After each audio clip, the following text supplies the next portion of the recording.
You know, I would love for this video to be obsolete days or even the minute that it goes up. I have a special place in my heart for all the games on this list. Okay, this is Tales Arise. Sorry.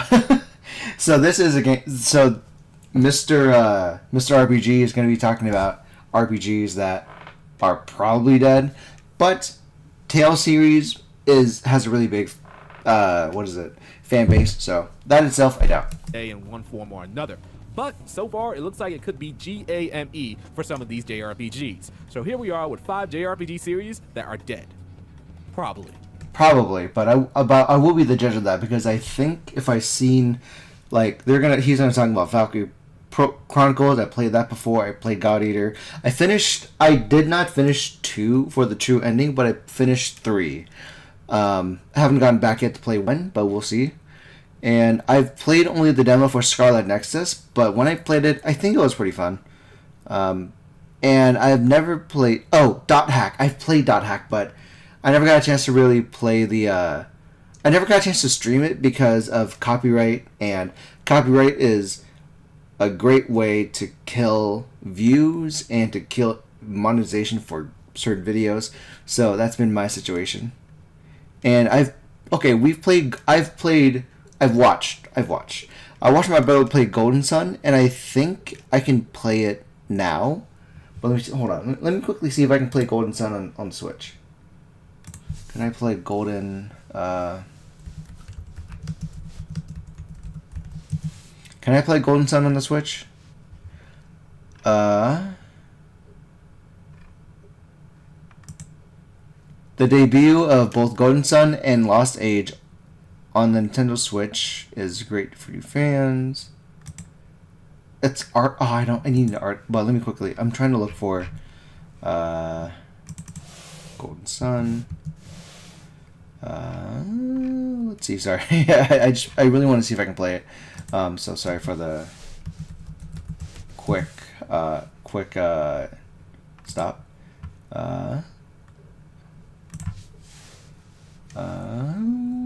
Golden Sun. There's Golden Force, but I think I have to do... It's a subscription to play Golden Sun. Great. And then hold on, Switch. Games. Switch games. Search. Can I search?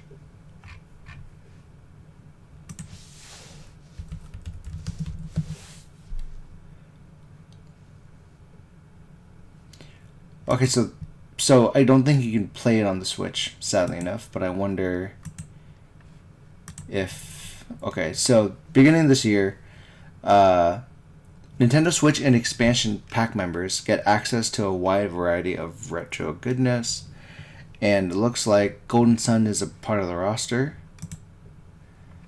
So I'm very happy about it, but too bad that I need a subscription service to play it, which is for me the big issue. So, oh wait.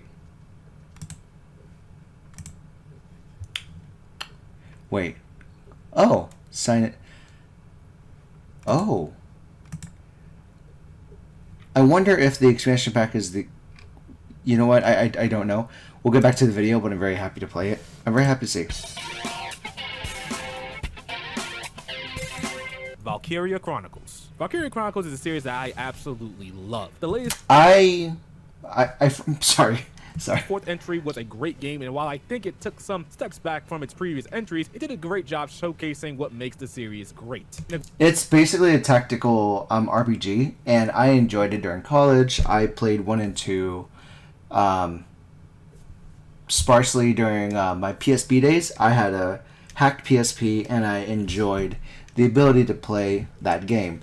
The issue was, it's often the only problem that I had with this game was the patience, because much like most tactical RPGs, there's a lot of grinding that's involved, and that's really just it. And some characters, I believe, have a problem not leveling up if you don't have them in your party. So it's more of a most tactical RPGs back in the day, like Disgaea, Final Fantasy Tactics, on a mobile device, on a Switch, on a Game Boy Advance or a PSP, that was a perfect game to play on the go when you're traveling, when you're not at home.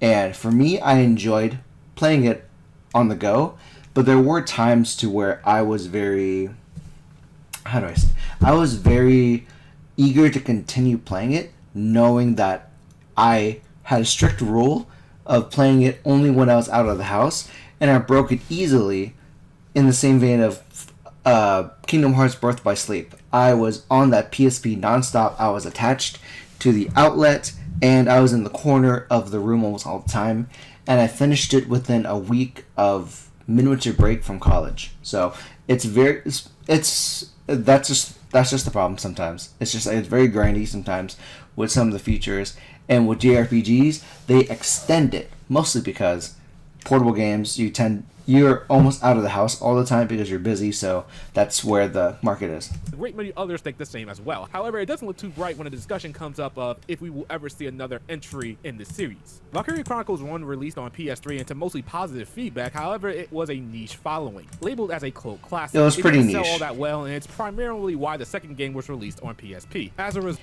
yeah, like that was what I played during PSP, and yet you were able to change what kind of weapon the characters had.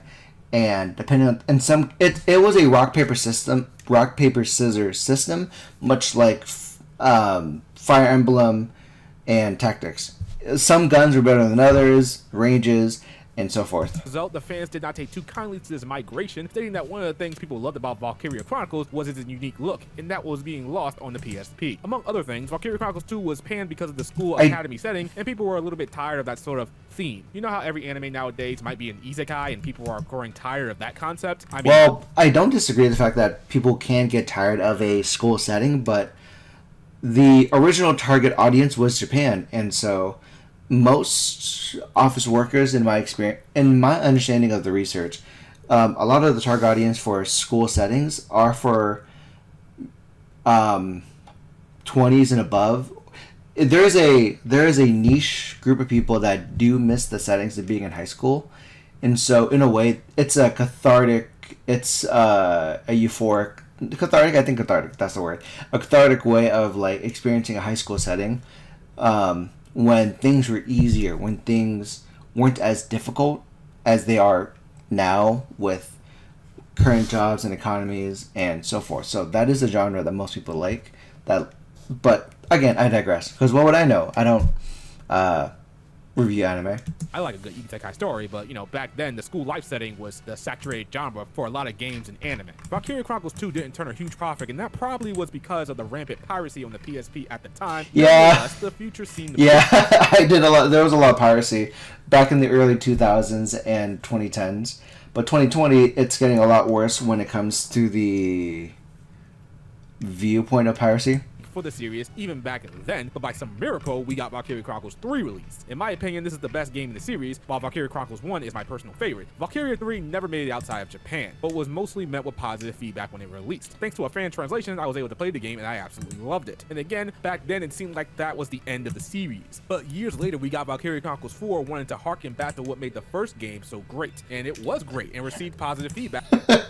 I know positive feedback, because a lot of most JRPGs have a fan service aspect to it, because there's a lot of unnecessary fan service for the American population. However, people enjoy it, and there's an economy. There's a huge economy of people who enjoy that kind of service.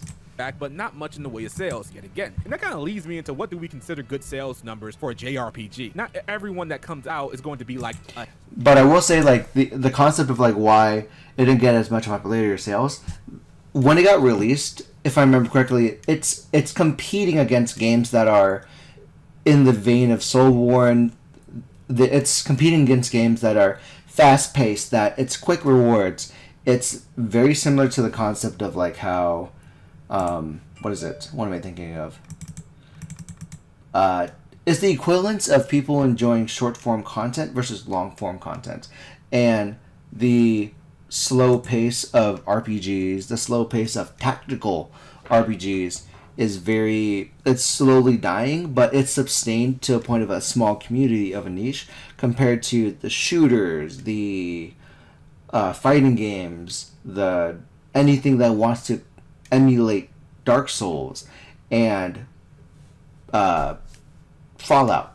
It's competing against games like that, which is why the community for JRPGs, specifically tactical RPGs, is an issue. A hit like Final Fantasy, Persona, or Tales of. So I'll pose that question to you guys. What do you think a niche JRPG should sell to not be considered a bomb? Or what do you think publishers and developers expect from these games to do from a sales standpoint? Might be a topic or video for another day. Since the release of Valkyria Chronicles 4, the series has been quiet, and Sega has yet to mention if a new game is going to be released. Oh, and I forgot to mention Valkyria Revolution, but we don't talk about. I would like to know what it is about Valkyria Revolutions, but I do think when it comes to reviving Valkyria Chronicles as a whole, it really depends on a push for more tactical RPGs, much like Unicorn. There's a new game, Unicorn Tactics, that recently came out. I don't know if by the time this video is released or later on, but I will be playing the demo to really check out what it's like, because again, if the market demands it, they will make it. And so the more people increase the sales of tactical based games and tactical RPG based games, the very likelihood of Valkyria Chronicles 5 might be released. Then again, there is an 8th and 7th installment of Disgaea, so who can say? That trash ass, garbage ass, dumpster fire of a game. God Eater. God Eater again. God Eater will never be dead. It's just it's competing against the giant that is Monster Hunter, and Wild Heart from EA Games technically died from my understanding, but God Eater is a very attractive clone, if not a little bit watered down and easier. It's an easier entry to the genre of monster hunting, but it's very fun. One of my favorite JRPG franchises out there. I do like to play them, and it's always nice when a new entry pops up. Having 3 entries in the series, I did not expect God Eater 3 at all when it was released in 2018, but was very excited when it did. I finished it, by the way. It's very fun. God Eater started out on the PSP and was very much a portable format game, meaning its missions and story was centering around getting things done relatively quickly and getting back to the game's main base, as it was designed for pick up and play, also for co-op to play with friends. As a result, I find the series to be kind of repetitive. It's pretty much story. It is but that's the genre. That's a genre of like repetitiveness, because the goal is to get the serotonin of beating a big boss boy and making a weapon out of it. You skin it long enough to make leather out of it, to make your clothes, to make your weapons, and it is euphoric. Mission, go kill these enemies, and then come back for some more story. You could do some customization with your weapons and make different types of bullets for your guns, but that's as far as it goes when it comes to extracurricular activities you can do. Don't know if I can really hold it that much against the games, as that's what they're designed to do, but I will say the origami themselves do provide enough value to kind of overlook that. They do a really good job at changing and giving you options on what monsters to fight against, because much like Monster Hunter, there's a main monster, and then there is subspecies with potentially different attributes to potentially bigger HP pools or different attack patterns, and that's what makes the variations in monster fighting very good, very fun. There are so many different types, and you'll have to figure out what weapon and ammo is best to bring along with you on the mission. Also, there might be more than one large origami, so you have to pay attention. And that's very different from and it is the same vein, like Monster Hunter, same thing. You can have a monster that can ambush or can get into your area. You have the option to fight them, much like Monster Hunter, or you can focus on the main monster and hopefully deter the other monster from being a part of the combat.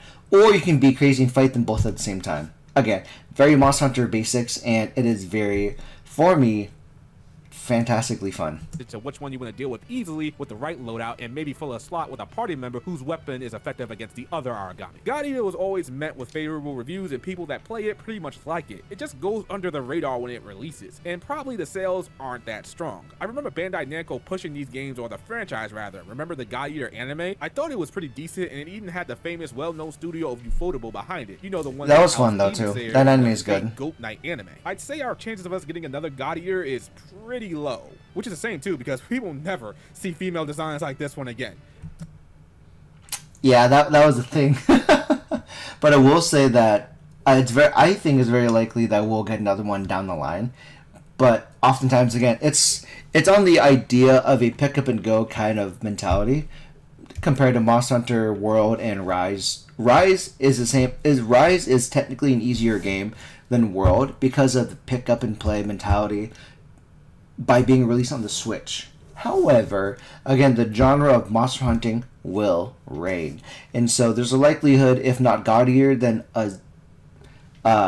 something similar. Because, like, case in point, what is it?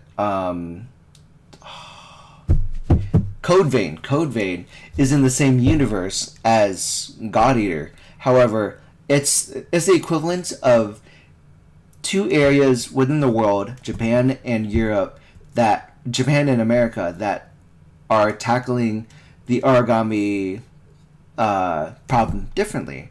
To where in Code Vein, we never get a chance to fight. We will never get a chance.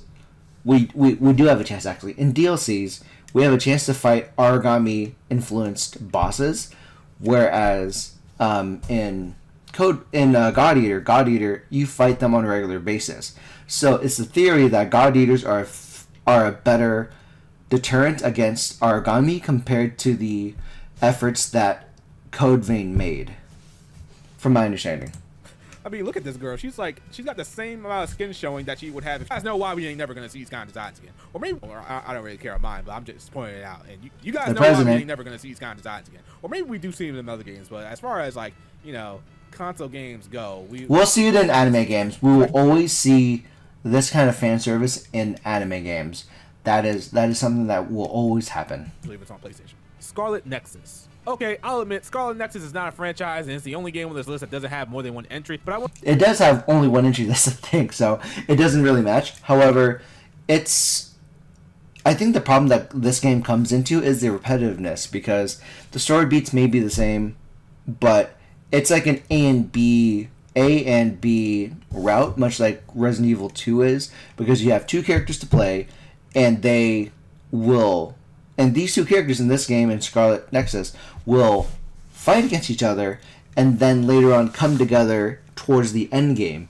But again, there's a lot of plot issues within Scarlet Nexus that makes it sometimes difficult to swallow, because it does get repetitive in this game as well. I wanted to talk about it, and I kind of feel like seeing another entry for this game is a long shot, but like I said in the beginning, I would love it if this video becomes obsolete the moment it goes up. Scarlet Nexus was a new IP that I was rather excited about when it was announced, at the time being one of the best looking JRPGs I have ever seen. Seriously, running this game on a 4K monitor at high, it was really fun. This game was so fun. This one, you've got some great action RPG combat, a style that stands out with its beautiful cel-shaded look, a cast of colorful characters that all had good personalities, and while you could only play as one character, I always felt that you had a party with you in the supporting.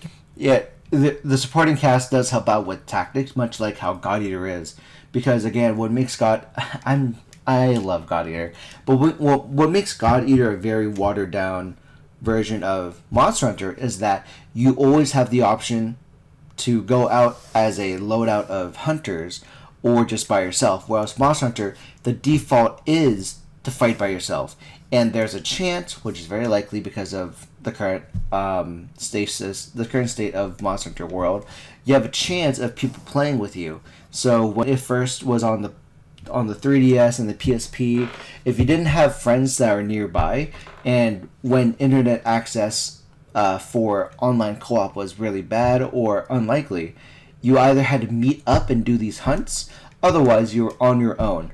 But nowadays, hunts are a lot easier because the barrier of entry and the barrier of friends playing is gone, ripped out.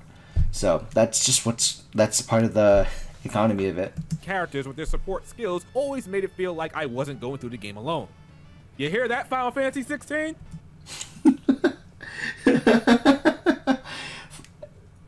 From that comment, I have the impression that Final Fantasy 16 has an issue when it comes to NPC AIs not working very well. Anyway, Scarlet Nexus wasn't without its... But again, it is essentially built by the gameplay director of Devil May Cry. And Devil May Cry, you were stylish. You didn't need no AI companion to make you feel like a party. You were a boss from start to go. Dante, Virgil, Nero, they were able to fight on their own, and it was stylish. Fault. By the time I got to the end of it, I felt the gameplay formula was a little bit repetitive, and the story got a little bit out there. Going to the moon time. I really got the what can kill gameplay and kill a game is plot. And when you throw in timey-wimey BS, you have to be very good with the implementations of time travel. Otherwise, it's over people's heads, and they go brain dead, and when they go brain dead, they will drop the game. Time travel and a bunch of other stuff that made the story feel a little bit too convoluted and just unmanageable at times. One of the things I also saw Scarlet Nexus getting flack for was its comparison to Persona, in which you spend time with your teammates to further their bond, which I personally didn't have a problem with. There's honestly I don't think, yeah, that is true. There's no problem with, like, making social connections, because, again, this is making connections with the party members is the equivalent of, like, hey, we gotta... The more you level up these characters, the more they can do for you. Otherwise, you are stuck with a set base of characters, and when you're forced to use other characters, if they're not a high enough level for that forced situation, you're in trouble. Listen, what is with some of you in thinking that a game copying another game's feature or concept is just automatically a bad thing? If it's not done wrong, I don't see a real problem with it. Either way, Scarlet Nexus is, I feel, a sequel or another entry will improve upon some of the game's weaknesses to make it a great entry. It did okay sales-wise, and in about a year after it released, it sold 1 million copies and reached 2 million players. So I guess the numbers are good. I feel like... Yeah, because again, like, if you... players don't care if you copy concepts. That's why there's a genre for action. There's a genre for Soulsborne. What you do with what you copied is what matters. IP reaching 1 million sales in a year is pretty good, especially when that IP is a JRPG. .hack. You know, thinking about it, this is one of those series that I would say it's very hard for people. I would imagine that it's very hard for people to get involved with this game. Just because, again, it's such a very high and low barrier of entry, because it was a PlayStation 2 game that got popular because of a cult following, and the anime was really good too. However, again, the issue was just it would have gotten more popular from free advertisements if people could stream it a lot easier, then of course it would get more like attention. But the fact that it's probably gonna die because there is a case in point, I tried to stream the collector's edition of .hack GU, and I got immediately copyrighted because of music or because of the company believing that, hey, if you copyright this, it'll prevent spoilers. Companies don't understand that if you don't want to get spoiled by content, you don't watch it. Otherwise, the content has to be there for people who want to be along for the ride. And the company's assumptions that, oh, we don't want our players to be spoiled by this content, that we want them to see it for themselves naturally, is a way to kill the game, much like how that was the initial fight when Persona 5 got released. Same issues. Atlas believed that by allowing people to stream to a certain Julian date in the game was a way to keep the ending from being spoiled. But again, like, the fact that it prevents people from enjoying it is another, like, stopgap. So they fixed it since then, but even still. I feel is not dead per se. It's more like it's concluded. And I'm not necessarily talking about the story. It had a great one on the PS2 between the two series, .hack and .hack GU, and some other games, but I feel like sometimes a series can come out, be a part of that generation of games, and it's okay if it doesn't get anything else. It lived, it was here, people like myself enjoyed it at the time, and sometimes it's just best to close the book on the series. Then about a decade later, .hack Last Recode comes out, a remaster of the .hack GU games, and added an extra story, and threw everything into question. And again, not story-wise. Okay, so I can probably see why chapter 4 ruins the conclusion. So the fact that, again, if you mess up the plot and you mess up the way it makes the players feel, it may lower or increase the player base. But more like, was Bandai Namco testing the waters to see if there was interest in .hack? Was it because the series was reaching its 15th anniversary? It could be. Either way, 15th anniversary, I to think. see Last Recode drop in 2017.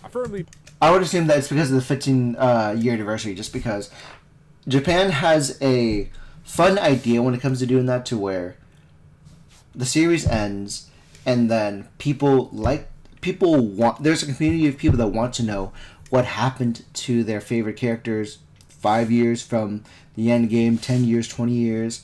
It happens a lot in Super Sentai to Tokusatsu as a whole, and it bleeds out in video games to where some characters in Persona 3 you'll see in Persona 4, and then you'll see Easter eggs in Persona 5.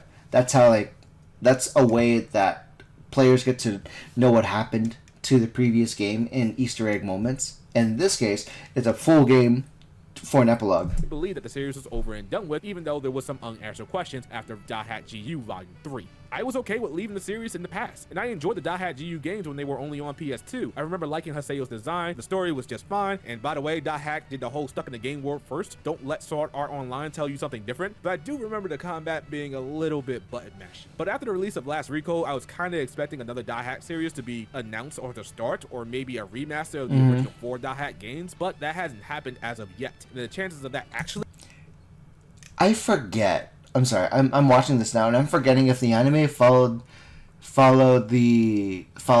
or followed Kite. I can't remember. I don't know if Kite was a game-based character or if he was included in the anime. Happening?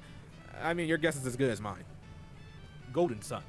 I enjoyed watching my brother play this, but Golden Sun is a weird one for me on this list because I don't feel like the series is dead, even though its last entry was more than like a decade ago. I feel like Nintendo is just buying their time. Like when the moment is right, they're going to pull the trigger on making a new Golden Sun game. I feel like it's inevitable that one Nintendo Direct there will be a remaster, a new entry, or a remake. Because if anything else, the most recent news was them allowing it to be on the Nintendo library, which is basically Nintendo's way of providing emulator service for old games. Because, again, piracy was rampant during the 2000s and 2010s. But Nintendo's solution currently has been the digital console application to play these old games. Announced, and the world will rejoice and have their crazy I can't believe it's not butter reactions, and I'm not excluded from that. And of course, one day they'll release 1 or 2 games on the Nintendo eShop or something. Oh wait, they just did that? Oh. So this series shows sign of life. There's a bit of life. So should I keep going? Should I find another game for this slot? No, keep talking, but like it is funny to where before watching this video, I just looked up the whole thing too. Actually, let's see how many people just skip through the video and don't even know that I have this part in there. It'll be entertaining to see down in the comments. Oh, I'm probably showing my age here, but I remember doing is that Lost Age? Was so in the comments. I remember playing the second game, The Lost Age, on my The Lost Age was on GameCube, right? Game Boy Advance, but it was so long ago. I'm probably showing my age here, but I remember not doing so well in school. Yeah, this is like GameCube. The only system I had to play was my GBA, and I got Golden Sun the day before my report card came in the mail. And that was the only game I had to play for an entire month. I remember it being pretty good, and I would love to play it again should it receive I would like to play it because I only ever enjoyed the content of the game by watching my brother, but I would like to experience it for myself. So that's because like in the same vein, I have a game. I'm still finishing Bravely Default, Bravely Second on my Game Boy on my 3DS. That still works, and so I'm planning on finishing that game. Well, exercising. So that's been my project. Remaster or another entry to the series. So has this list indeed become obsolete the moment it went up? Let me know, or maybe it's in the future months from now. And I will say that was like a good coverage by what is it? By Mr. JRPG Shadow. Yeah, I'll post a link in the comments below, in the description below. But also, this is my first time recording since I moved. I moved during February and March. However, I had inflammation that kept me from playing, streaming, recording games. So hey, I'm back. If I don't stream before this video comes, if I stream before this coming out, then again, I will say the same thing. I am back to creating content. I'm very happy to be here. Thank you, Mr. JRPG. I would probably say, like I said, God Eater will unlikely be dead, but it'd be a very long time because the time gap between God Eater 2 and the God Eater 2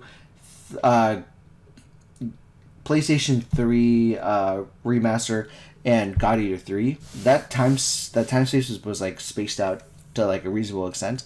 So again, who knows?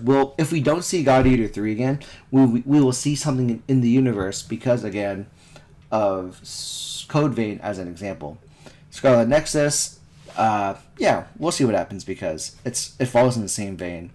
Valkyria Chronicles may have another life because if the market wants more JRPG and specifically JRPG tactics, there will be games made. So that's been my opinion, but yeah, thank you. That's it. That's the video. Follow Mr. JRPG Shadow. That's it. That's the video. Bye bye.